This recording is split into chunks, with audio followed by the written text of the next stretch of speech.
नमस्कार, मेरा नाम समरजीत रिया, मैं त्रिपुरा का रहने वाला हूं और बेंगलोर में हम लोग काम करने के लिए आया है। यहाँ कोरोना वायरस की वजह से लॉकडाउन कर दिया गया है और कंपनी भी बंद हो गया। हम लोगों को खाना नहीं मिल रहा था और सुनील देवगौड़ जी ने हम लोगों को मदद किया है और चावल और आटा दाल सब कुछ दिया है, टमाटो सब कुछ दिया है हम लोगों को।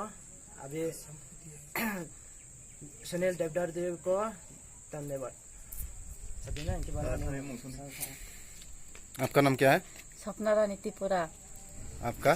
चरण जय त्रिपुरा। आपका? दुलाल विश्वास। आपका? आपका? सुकांत देवर्मा। आपका? कविरंजन त्रिपुरा।